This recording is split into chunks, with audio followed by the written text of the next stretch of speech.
Hello, you guys. I'm so glad you joined for this very special episode. If you are listening on Valentine's Day, happy Valentine's Day to you.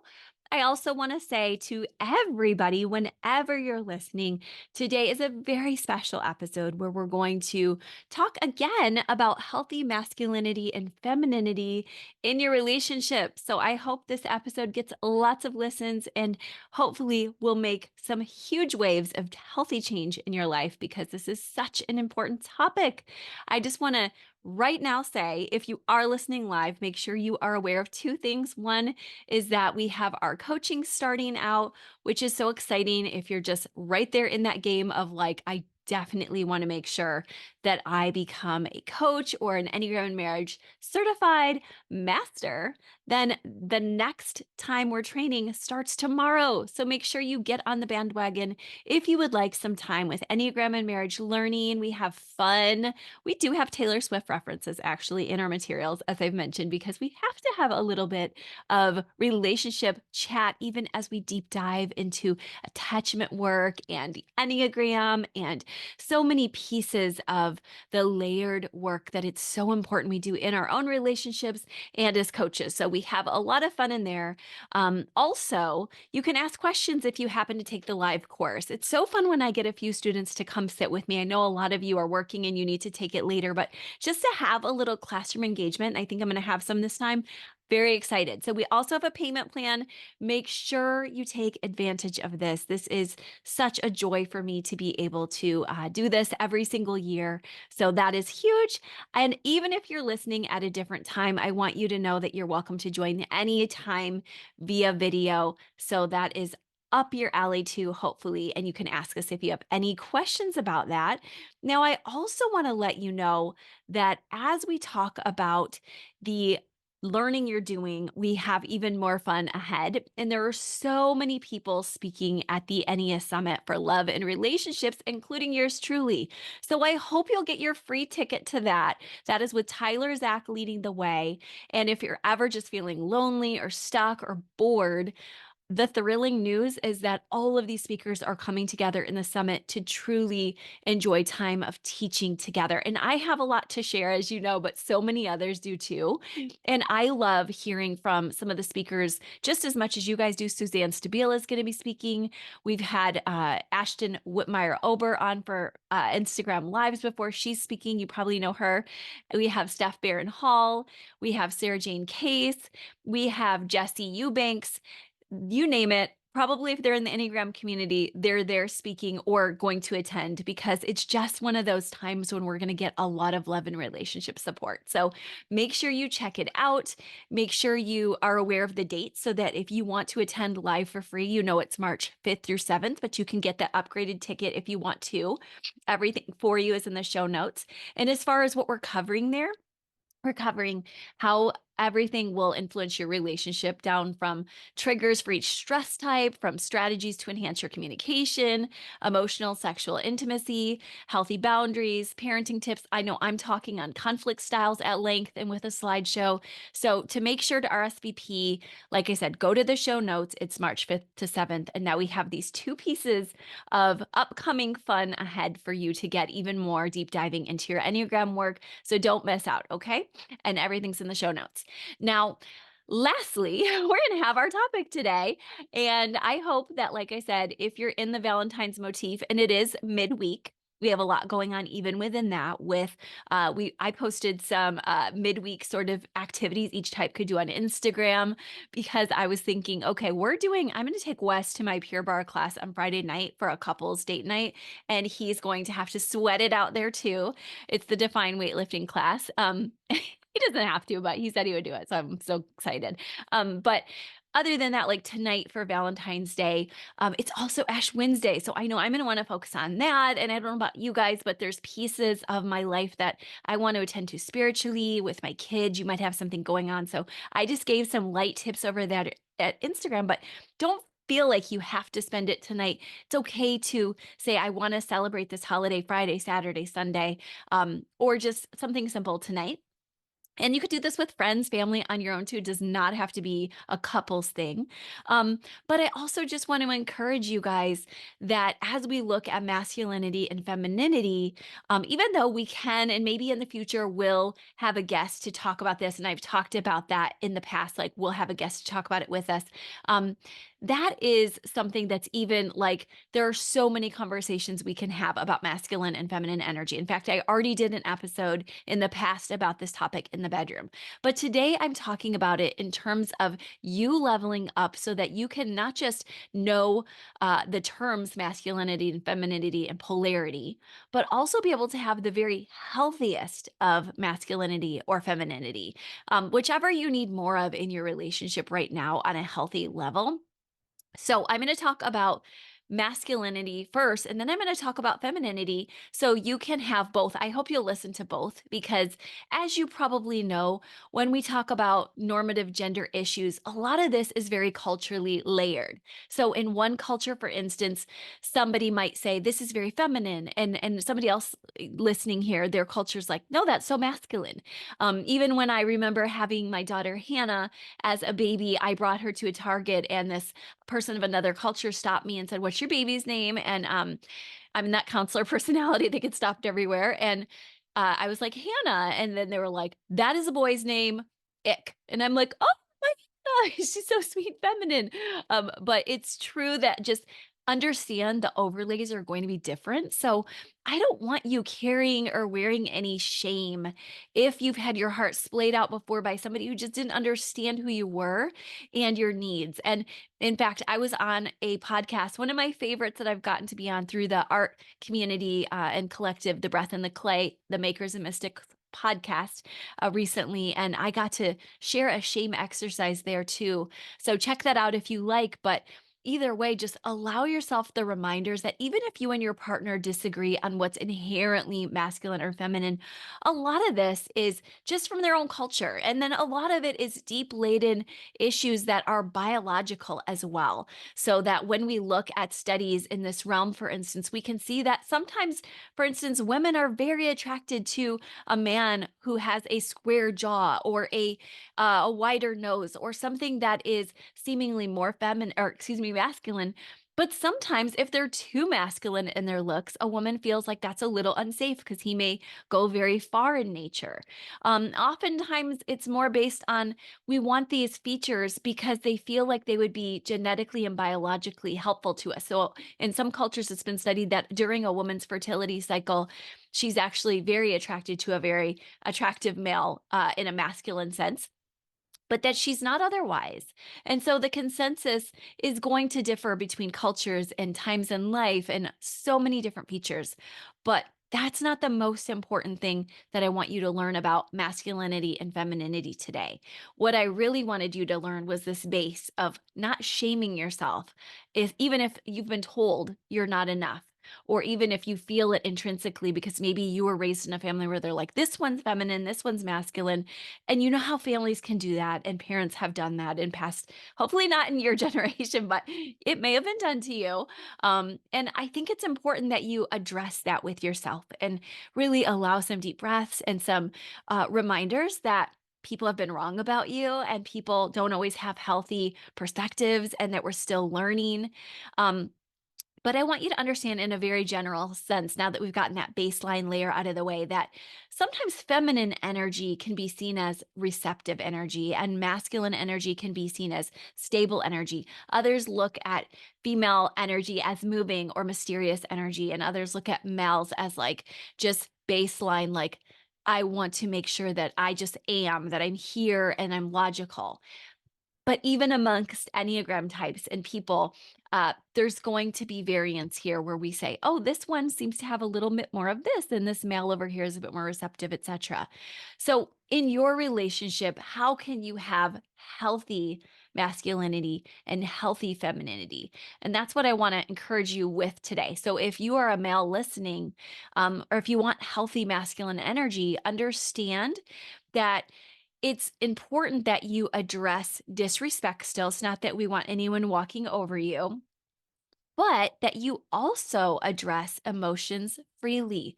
I've seen it in culture even recently of just sad things that break my heart where men have not given themselves permission, or maybe their culture or their church hasn't, for them to actually express what's going on a deep dive level. And that breaks my heart because I know they deserve that and they're worthy for that. And quite honestly, Wes, as a social subtype, sometimes our socials are a bit cooler and they don't always delve deep. And so I've had to really lay, some space for him over 20 years to be deeper and just allow for that to happen. Maybe you've had to do that in your relationship, but it doesn't happen overnight. And you're still going to have moments where it's a struggle if you're part of this group that has been taught that they have to just man up and they can't cry and they can't express emotions. But like I said, we don't want, and statistically, women don't want a man who is just absolutely ultra needy or can't ever have any stamina to stand up for themselves and what they believe in, and there's no solidity, like that's not usually attractive either. So, really nice to be able to say, as I develop healthy masculinity, I'm becoming strong and also able to talk about my emotions. Strong and soft. It's a beautiful combo. And that includes listening to and validating your wife or your partner's experiences. So it's not just about fixing it. It might be called for, especially per pairing type. Some people might love a quick fix, but a lot of people, especially if you have any four in your tri type, right?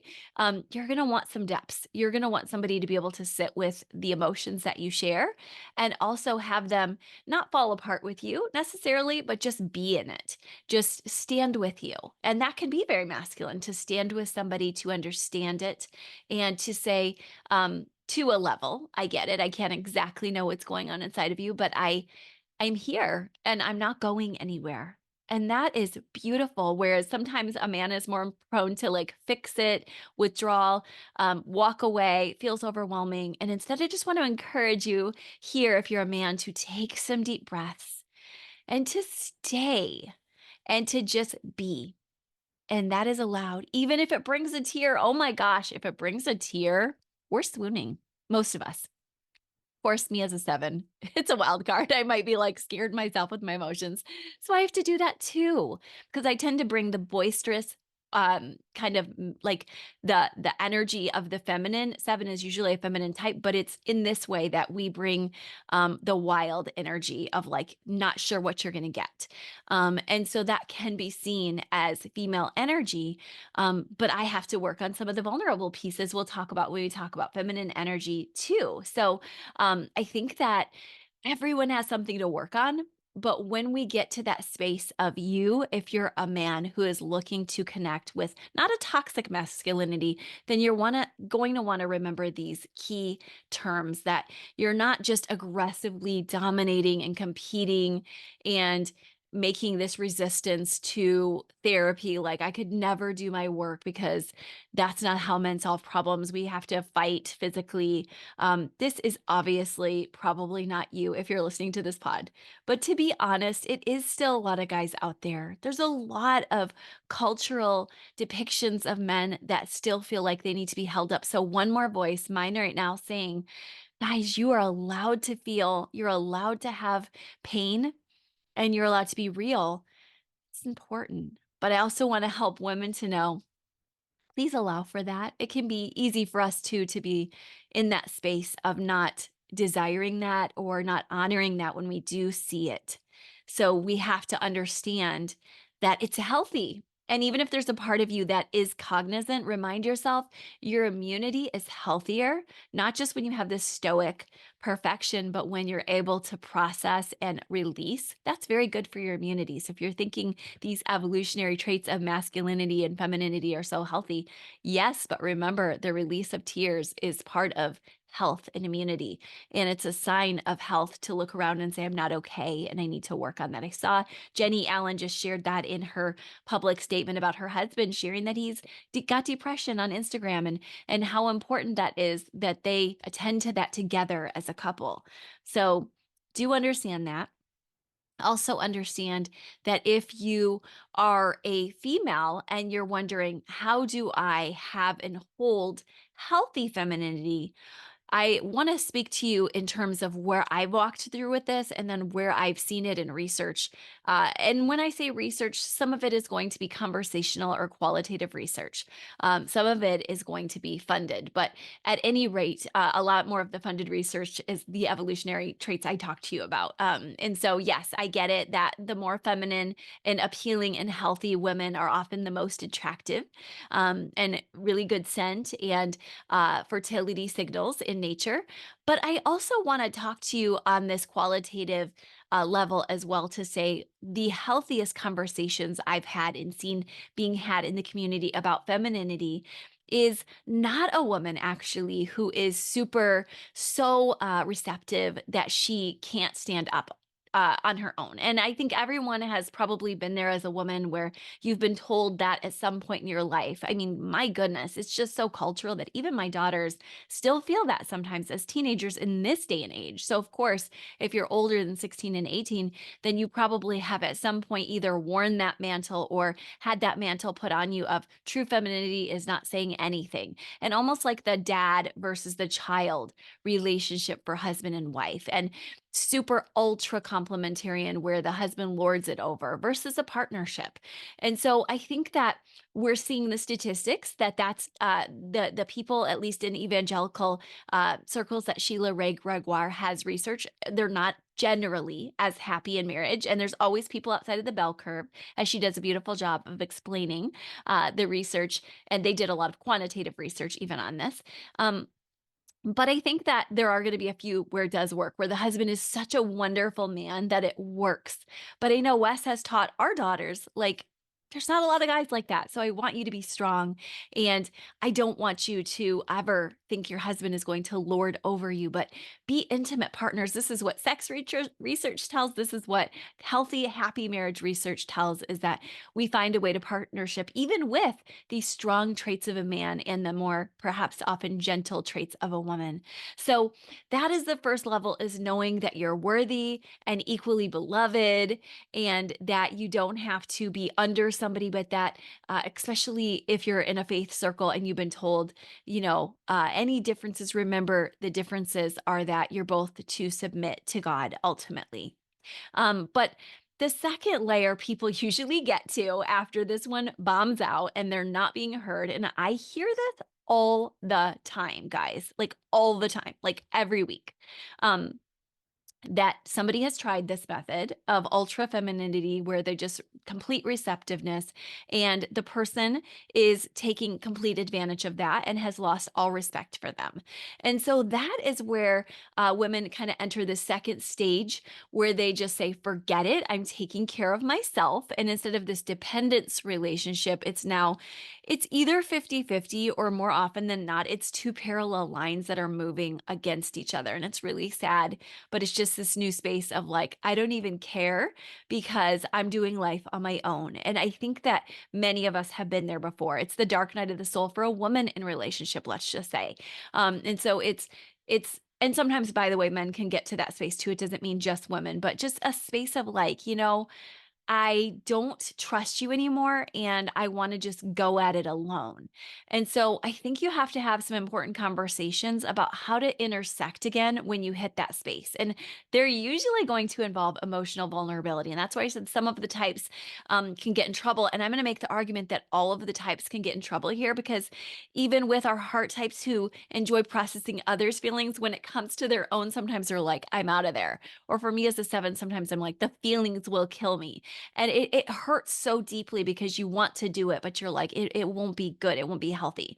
So you have to go against the grain of what your own body and system are telling you. And you have to do some work right here so that you could come back with some healthy vulnerability. And why? Because it's not healthy to be in a relationship where you're not sharing your heart anymore and where you're doing all of the work and where they're feeling like they're doing all of the work and there's no more love or kinship. Instead, we have to come back from that fundamental attribution error, whatever our gender, and say, you know what? I make mistakes and you make mistakes, and let's work this out together.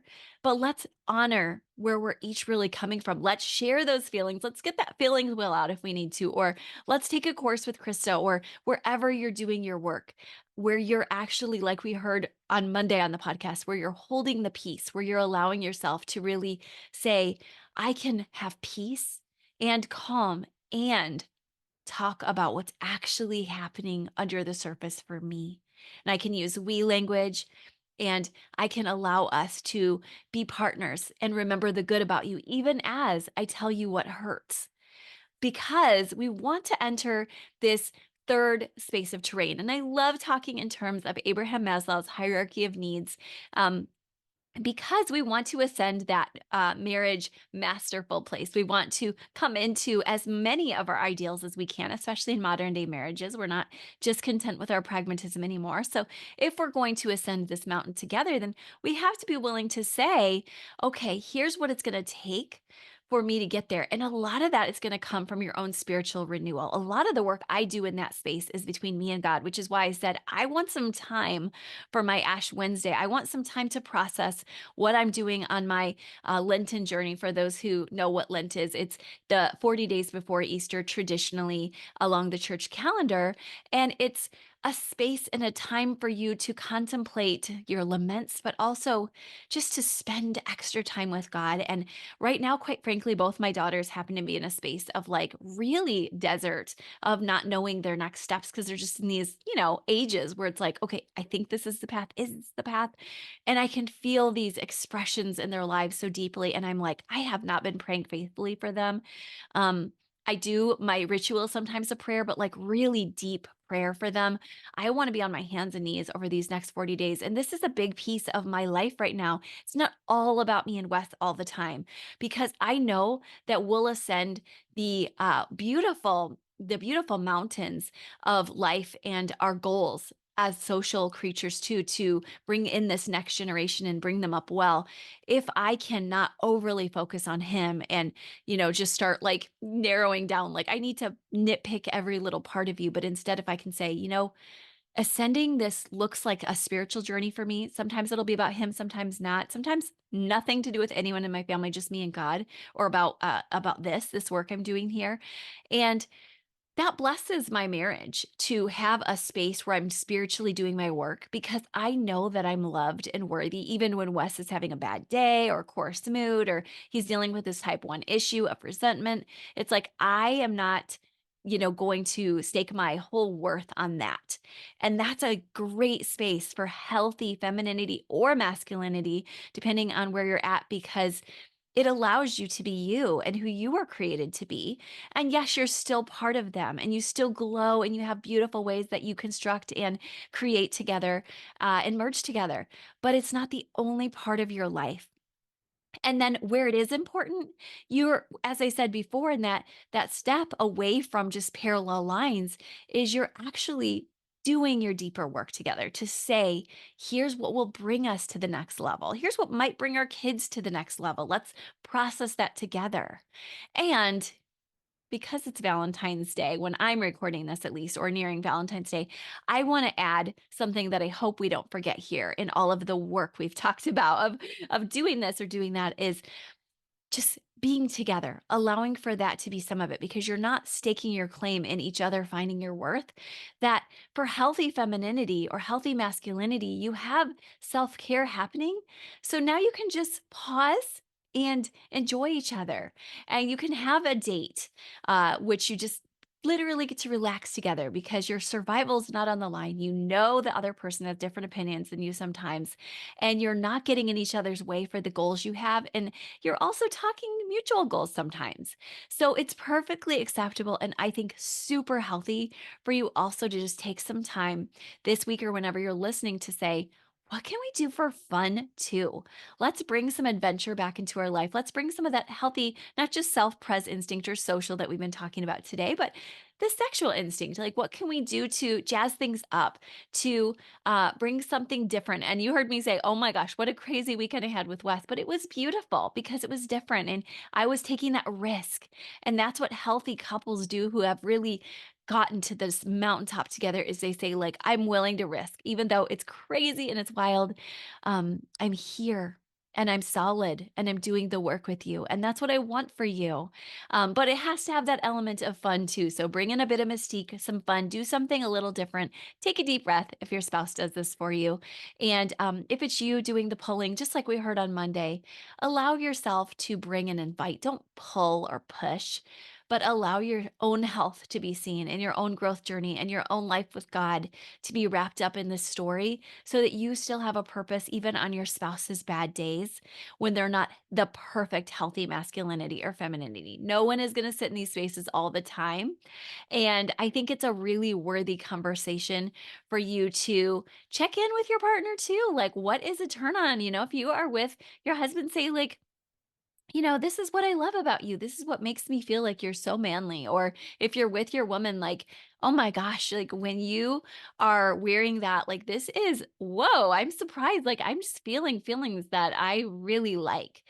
Tell them about that. If you're shy, read a note to them or let them read your nonverbals. Stare them down in a beautiful or fun or seductive hunter or huntress way and let them really sense that you are into them.